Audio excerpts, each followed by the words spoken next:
Je m'appelle Patrick Chevalier, j'ai 73 ans, je suis marié, 3 enfants, 3 petites filles. Mon nom n'est pas alsacien, mais mon adhésion à l'Alsace est totale depuis ma naissance, puisque je suis né à Pulversheim. Mon papa était ingénieur des mines et j'ai grandi là-bas, dans ce bassin potassique, jusqu'à l'âge de 12 ans où mon père nous a quittés. Non pas par maladie professionnelle, mais par maladie consécutive à l'urée. Enfin, on ne savait pas soigner ça à l'époque, pas bien. Et donc à 12 ans, il est parti et notre vie a changé. Je suis passé à Mulhouse. L'entreprise des mines, qui était une très grosse boîte, s'est quand même pas mal occupée de ma mère, parce que mon père avait 15 ans de carrière seulement dans les mines.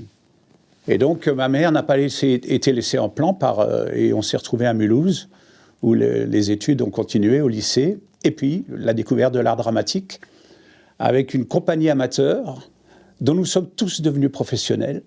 Et oui, le groupe auquel j'ai appartenu, Bernard Bloch, François Ulrich, Yvette Stahl, Jean-Yves Pic et moi-même, on est tous devenus des pros. Peut-être que Paulette Schlegel, qui était la patronne de cette troupe amateur, a eu, je sais pas, un don pour nous donner cette flamme.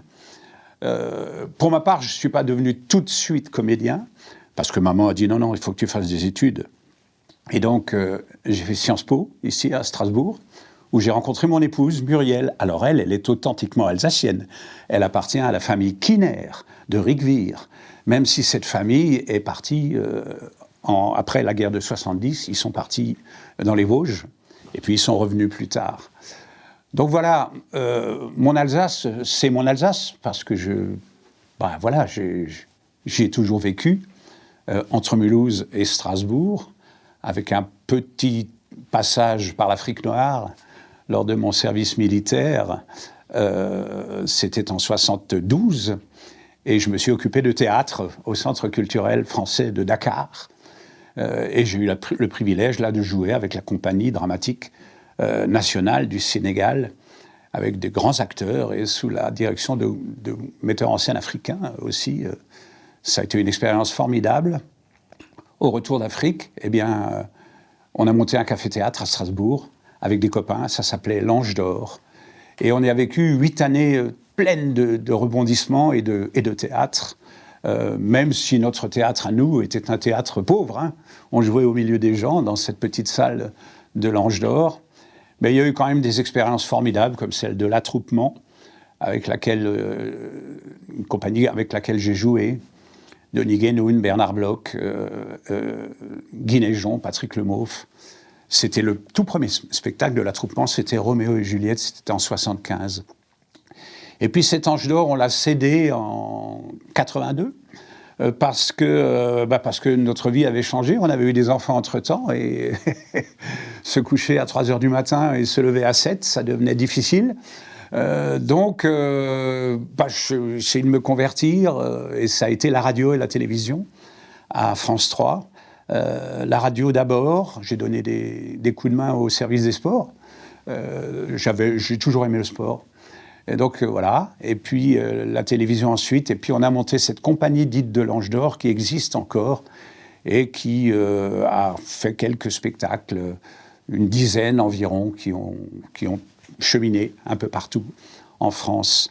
Voilà, dans les années 90, 2000, entre 2000 et 2010 aussi. Voilà, la dernière chose que je voudrais dire, c'est qu'on a monté un théâtre ensemble. Quand j'ai fêté mes 60 ans, on a monté un théâtre ensemble dans les Corbières, et il a eu quelques ennuis parce qu'il est en zone inondable. Donc il est actuellement fermé, mais ça fait rien, on joue quand même, on joue à côté. Et puis ce que je veux dire enfin, c'est que ma femme, elle aussi, a fait toute sa carrière dans le théâtre, puisqu'elle a été secrétaire générale du TJP. Les mines de potasse d'Alsace était la plus grande entreprise du Haut-Rhin, peut-être même de toute la région, puisqu'elle faisait vivre indirectement des dizaines de milliers de personnes. Il y avait plusieurs carreaux, comme vous le savez, il y en avait une dizaine aussi, des cités qui faisaient 2000, 3000 personnes. Donc ça fait du monde, tout ça. Et l'entreprise était très, très paternaliste, j'ai envie de dire, au bon sens du terme, dans la mesure où tous les salariés étaient logés.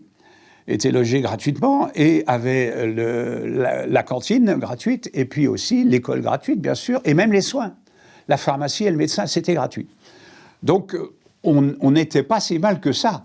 Et en plus, dans les potasses, il n'y avait pas de maladies professionnelles comme la silicose. Donc, on a eu des coups durs avec les coups de grisou, hein, mais on n'a pas eu de grands malheurs. Ça a été une période faste, je crois, pour cette entreprise qui vendait sa potasse dans le monde entier. Et puis ensuite, tout ça s'est un petit peu évaporé. Pourquoi ? Parce qu'il y a eu des engrais chimiques pour engraisser le sol, et ces engrais chimiques ont détrôné la potasse. En tout cas, j'ai le souvenir des clubs de foot, de la maison des jeunes, de l'école. Les garçons étaient séparés des filles. Hein. On était 35 par classe. Hein. Et sur ces 35, il y avait 20 Polonais. Donc moi, j'ai connu une Alsace métissée. Il devait y avoir 20 Polonais, il devait y avoir 4 ou 5 Italiens, 2, 3 Espagnols, et puis les Français. Voilà. Ici, dans ma commune, qui était la cité Rossalmende à Staffelfelden, tout le monde parlait l'alsacien. Sauf moi. Sauf moi, parce que mes parents étaient stéphanois, et qu'à l'école, en 56, quand je suis rentré au cours préparatoire, il était chic de parler français. Donc, voilà, on ne nous a pas donné d'alsacien, mais dans leur vie courante, les gens parlaient alsacien et polonais. En fait, c'est les Allemands qui avaient fondé ces mines de potasse avant la guerre de 14, puisque Amélie Zürcher, c'est, je crois, de 1907 ou 8, et Joseph Vogt, qui ont fondé qui ont fait les premiers forages. Donc l'Alsace, c'est sous domination allemande, enfin appartenait à l'Allemagne. Et ensuite, au moment évidemment de la Deuxième Guerre mondiale, les Allemands récupéraient ces mines de potasse et elles sont devenues domaniales, donc d'État, hein, après la guerre. Est-ce qu'elles le sont restées jusqu'au bout? Ça, je ne sais pas exactement. Je sais qu'il y avait une partie privée. À Ensisheim, par exemple, c'était privé. On parlait de Cali. On disait Cali-Sainte-Thérèse et c'était privé. Mais sinon, oui, domanial, est-ce que... Pardonnez mon ignorance, mais je pense que c'était un organisme plus ou moins d'État. Fermer cette entreprise-là, c'est pas une sinécure. Hein. C'est pas une sinécure, et ça s'est fait progressivement, petit à petit, dans la douleur quand même. Les maisons ont été vendues à ceux qui les occupaient, je pense à bas prix. Et aujourd'hui, elles sont toujours là, les cités. Les maisons sont pimpantes, les gens s'en occupent, ils ont leur jardinet. Donc il y a ce reste. Par contre, les carreaux ont disparu, oui. Les puits ont disparu, sauf peut-être celui de Rodolphe. Et je suis né juste en dessous de Rodolphe, dans une villa qui était une villa d'ingénieur qui était à 20 mètres du puits. C'était entre Pulversheim et Bolvillers. Oui. Moi, j'ai connu l'époque où mon père rentrait à la maison en disant « Aujourd'hui, on a extrait 8000 tonnes. » On a extrait 8000 tonnes, c'était incroyable, quoi. Et dans ces 8000 tonnes, il y avait beaucoup de sel, hein. Et donc, on rejetait le sel dans le Rhin. Il y avait des étiers qui menaient au Rhin. Il paraît qu'on rejetait jusqu'à 250 kilos par seconde de sel dans le Rhin. Mais ces 250 kilos, en même temps, par rapport au débit du Rhin... Les gens chez nous disaient, mais c'est pas grand-chose, c'est pas grave. Sauf que les horticulteurs de Hollande, eux, ils se plaignaient à Rotterdam parce que le Rhin était salé. Voilà, tout ça a changé, bien sûr, par la suite. Voilà. C'est un très bon souvenir, les potasses. Très, très bon souvenir. Tous mes copains de classe étaient polonais, comme je l'ai dit, italiens, alsaciens. La seule chose qui m'a différencié d'eux, c'est qu'ils étaient tous voués à la mine. Et ils y sont tous allés. Dans ma classe de CM2, on était 35, il y en a 3 qui sont partis au lycée. 3. Et j'ai envie de dire, il faut le reconnaître, c'est les 3 fils d'ingénieurs qui sont partis au lycée. Les autres, ça a été la mine. Les autres, ça a été la mine, et tous les Polonais, bien sûr, fils de Polonais, les Italiens, etc., sont partis à la mine, alors que les fils d'ingénieurs avaient, j'allais dire, le privilège de partir en 6e au lycée de Mulhouse. Mais les Polonais qui ont fait la mine ont donc été dans cette entreprise, et ceux qui y sont allés en même temps que moi n'en sont jamais sortis, sauf à la retraite qu'ils ont pu prendre pratiquement à 55 ans, hein, quand même, à 55 ans. Ouais. Donc j'ai eu des copains de classe qui ont été retraités bien avant moi. Les Aigles Blancs, c'était un groupe folklorique polonais qui faisait des salles pleines aussi, dans ces chants polonais. Ils étaient de Wittelsheim, je crois. Oui, il y avait une très grosse communauté polonaise. Il y avait la messe polonaise, tous les dimanches. La messe polonaise, à 10h. La grand-messe à 9h, la messe polonaise à 10h, elle était en polonais, et la messe un peu, pour les bourgeois, à 11h. Le catholicisme, mais la CGT omniprésente en tant que syndicat dans les mines, ce qui fait que les maires des villages étaient parfois des communistes. C'était le cas à Staffelfelden, où je crois qu'il y a eu un maire qui s'appelait Lanz. Ensuite, il y a eu Stan Pilars, qui était... Pilars, c'est Pilarskowski, ou quelque chose comme ça, c'est un nom polonais aussi. Stan Pilars était communiste, et donc les municipalités pouvaient très bien être communistes, ou au moins socialistes, parce qu'ils étaient les salariés de ces mines. La messe polonaise, il y avait un monde fou, hein. Ça, il n'y a pas de doute. Alors j'ai chopé le virus au théâtre de poche, ça c'est certain. Et quand je suis arrivé en classe terminale, j'ai dit à ma mère, je veux être comédien. Et effectivement, elle m'a baratiné pour que je fasse des études. Elle avait peur que ce soit un métier vraiment à risque. Et donc je lui ai obéi, mais plus tard, j'y suis revenu dès que j'ai pu. En l'occurrence, presque vite, tout de suite après Sciences Po, je suis parti au Sénégal, effectivement, pour faire du théâtre. Et en revenant du Sénégal, on a monté ce café-théâtre. Oui, Paul Etchlegen nous a donné le virus, ça c'est sûr. C'était une compagnie amateur qui montait des spectacles quand même contemporains. On jouait Ionesco, on a joué du billard, on a joué O'Neill, on a joué Arrabal, on a joué... voilà, donc c'était, pour une compagnie amateur, je trouve que c'était pas mal. Et c'est vrai qu'on est plusieurs à avoir pris ce virus. J'entendais parler de Tony Troxler, qui était une grande vedette, et surtout, on était un peu jaloux, parce que lui, il faisait des salles de 800 personnes, hein, 800, 900, 1000, dans les grands cinémas de Mulhouse, alors que nous, on était au Théâtre de Poche, qui avait été construit par André Hamann. Auparavant, on jouait à la Société Industrielle, près du fameux Café Moll, là. On jouait là, dans des salles qui étaient à plat, où il y avait une jauge de 200 places. Donc on était loin du théâtre alsacien. On était des petits à côté d'eux. Mais on n'était pas jaloux, non. Et puis alors, le café-théâtre de l'Ange d'Or, ça, c'est le seul café-théâtre qui ait vraiment existé à un moment donné en Alsace. Alors peut-être, toujours est-il que, bon, oui, quand on l'a monté, c'était vraiment pour y faire du théâtre. Alors, on a été forcés, j'allais dire forcés, amicalement forcés d'y faire aussi de la musique. On y a rencontré les Célestins, qui jouent encore, 50 ans après, plus de 50 ans après. On y a vu les débuts et les fins de carrière d'artistes. J'ai le souvenir de Catherine Sauvage, jouant chez nous en toute discrétion, alors qu'elle avait fait une carrière formidable. Mais là, avec l'âge venant, elle n'était plus demandée, et donc elle faisait des petites salles comme ça en province. Pierre Rep, je ne sais pas si on s'en souvient, le bafouilleur, pareil. Et puis les débuts de gens comme Bernard Lavilliers, ou d'autres gens encore qui... Voilà, ça a été une expérience formidable, mais nous, on s'est essayé au théâtre, dans des conditions donc difficiles, comme je disais, un théâtre pauvre, et on a joué du répertoire, c'est vrai, du Shakespeare, du Molière, plusieurs Molières, avec nos moyens, quoi, nos moyens humains.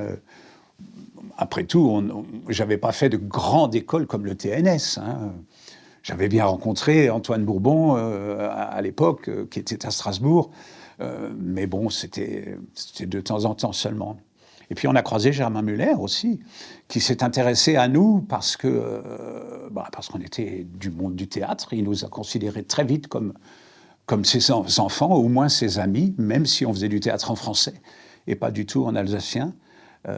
Ça a été un privilège de jouer avec lui, en tout cas dans des émissions de télévision. Mais le café-théâtre, c'est aussi beaucoup d'humour. Parce que là, tu ne cites que des grands auteurs, mais il y a tout l'aspect d'humour qui est l'essence même. Moi, j'ai souvenir à l'Ange d'Or de salle avec Bernard-Marie Coltès et Yves Ferry jouant La nuit juste avant les forêts. Il y avait 15 personnes dans la salle. Et je voyais Bernard-Marie qui regardait son copain jouer. je ne sais pas si on était en avance, si il était en avance. Ça a été un formidable auteur, Bernard-Marie Coltès. Eh bien oui, mais là, ça faisait 15 personnes, hein, pas mieux. Donc c'était difficile. Et donc une année, c'était en 79, on se dit, bon allez, maintenant on se lâche cet été. De toute façon, on n'aura personne, les Strasbourgeois vont être en vacances. Donc on se lâche et on fait du sketch. On abandonne les auteurs, les grands auteurs, et on fait du sketch. Et on a monté la première revue Scout. Les scouts, on était 5 sur le plateau, 4 ou 5, je ne sais plus. Il y avait mon épouse d'ailleurs, Tarentu, la stigmate. On était 4, après on a été 5. Et puis ces scouts, ça a été tout à coup, je ne sais pas ce qui s'est passé, mais la rue s'est remplie, le théâtre s'est rempli, il y a eu un monde, mais de malades, et on était au mois de juillet. Et puis, on a vu arriver des Mercedes et des BMW dans la rue des Orphelins.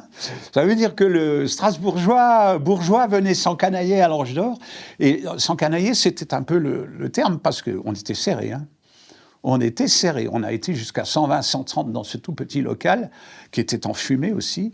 Enfin, c'était incroyable. Et ces scouts, donc on a fait une deuxième saison, en 80.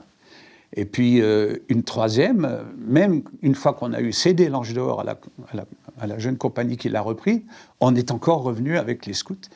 Et ensuite, les scouts sont partis à Schiltigheim, au Cheval Blanc, qu'ils ont quasiment inauguré. Hein, on a quasiment inauguré le Cheval Blanc de Schiltigheim avec les scouts. Puis bientôt, ça a été trop petit. Et on est passé à la salle des fêtes, devenue aujourd'hui briqueterie, où on a une jauge de 500 places. Et le spectacle existe toujours, effectivement. Il a changé, hein, il a évolué.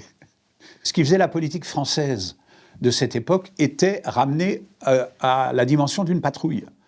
Une patrouille dans laquelle il y a 6 bonshommes, hein, parfois une guide féminine de temps en temps, et il y a un chef et il y a un abbé.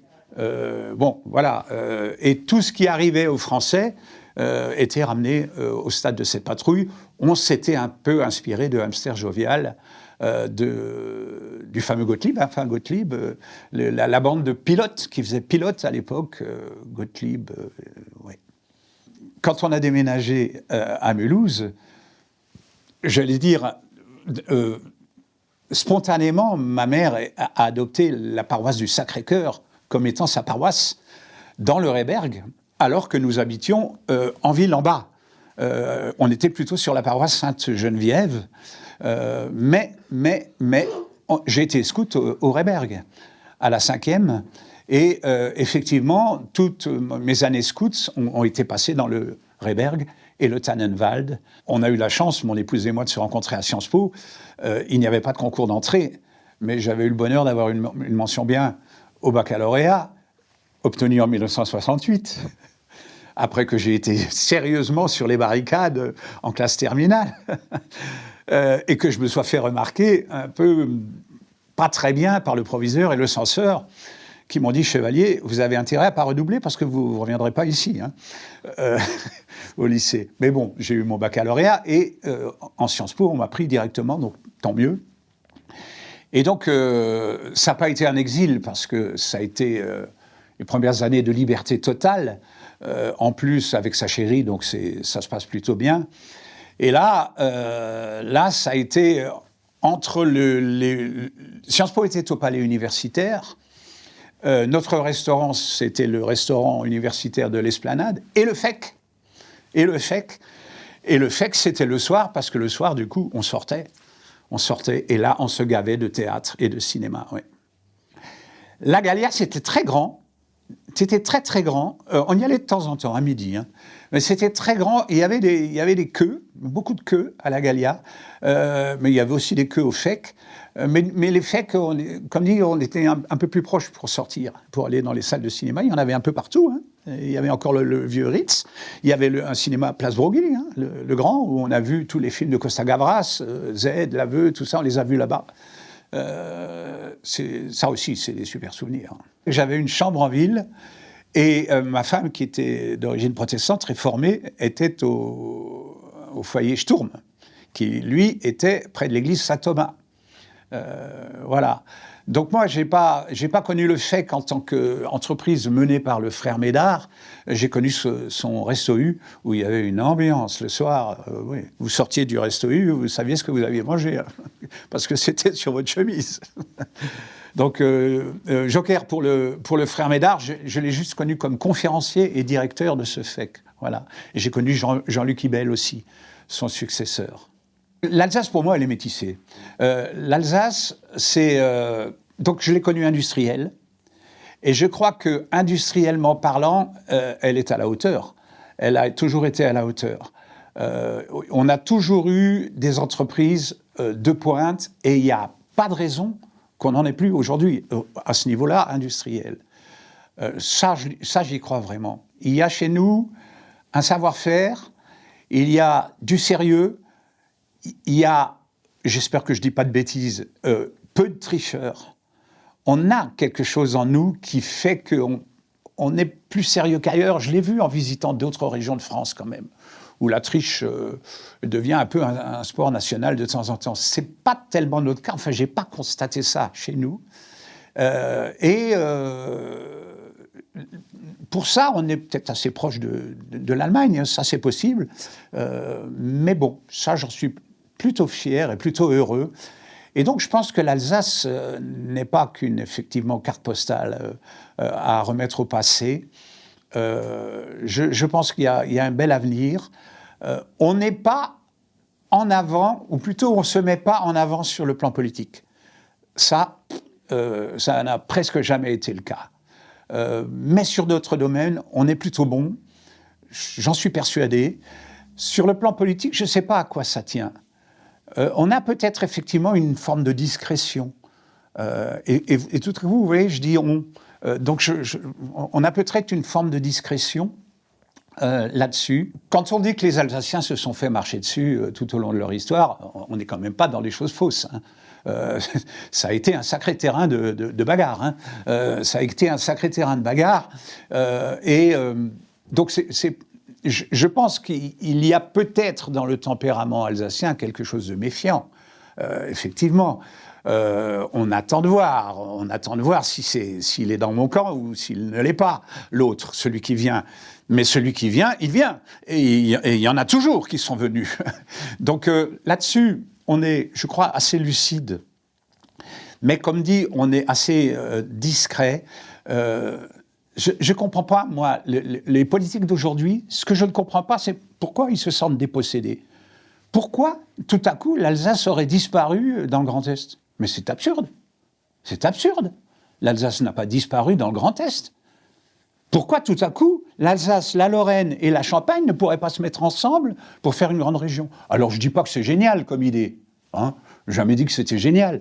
Mais enfin, personne n'y perd sa personnalité. Il me semble. Donc ça me paraît un peu un combat, je ne sais pas d'arrière-garde, mais je veux dire... Et puis, qui a-t-on consulté réellement pour savoir si les Alsaciens voulaient du Grand Est ou pas ? Je veux dire, on a consulté, soi-disant, la population. Combien ont répondu ? Je ne sais pas, vous avez les chiffres ? Je ne sais pas, 20 000, 30 000 ? On est 1 800 000.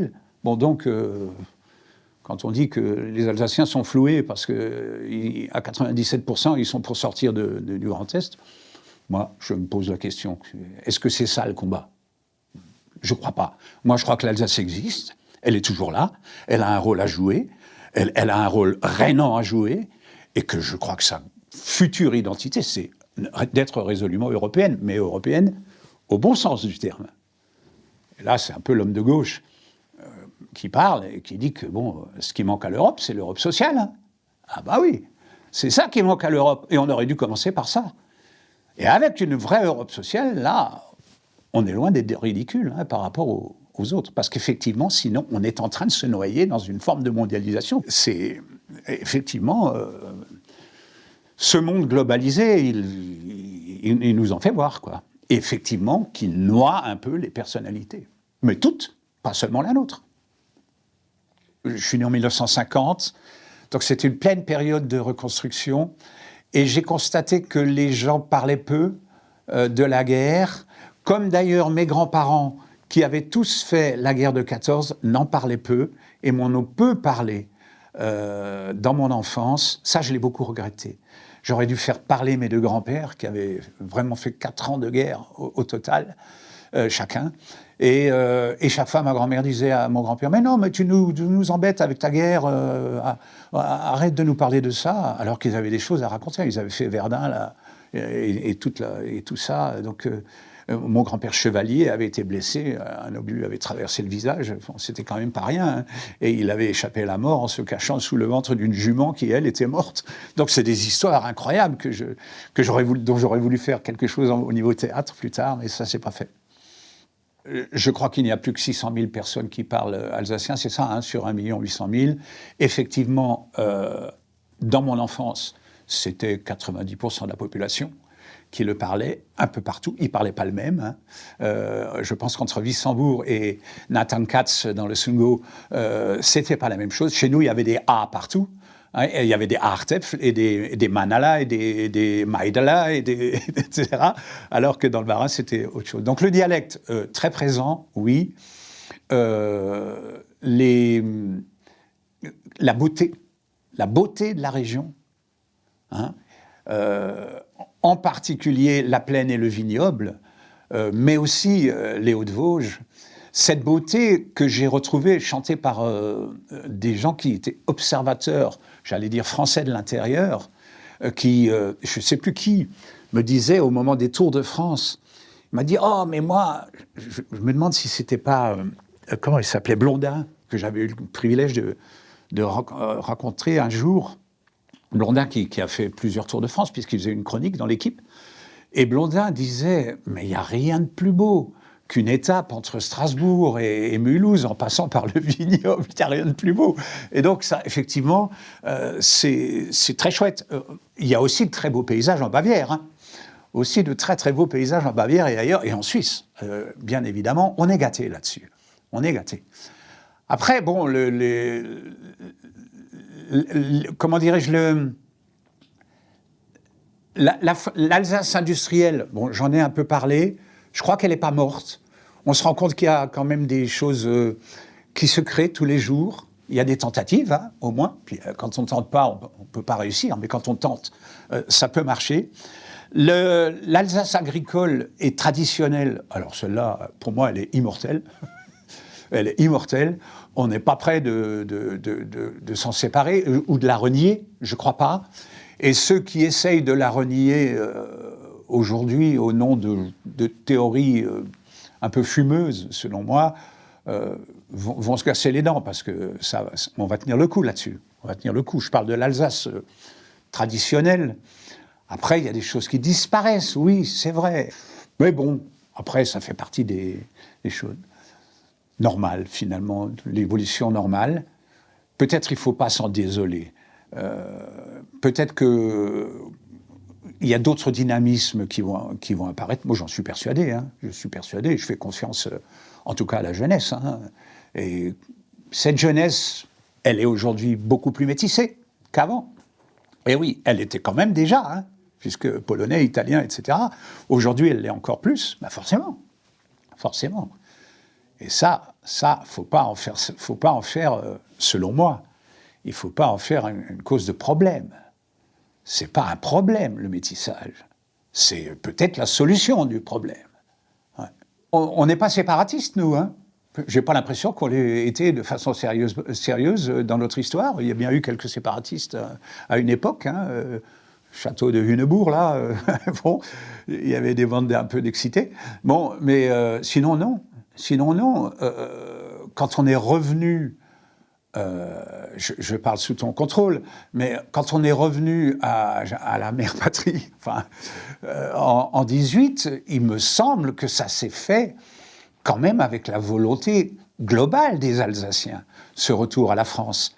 Bon, et pourtant, entre 1870 et 1918, l'Alsace s'est développée avec les Allemands. Donc cette double identité, on l'a, quoi. On l'a. Double ou triple, puisqu'on est... En plus, nous-mêmes, on a une autre façon de voir les choses.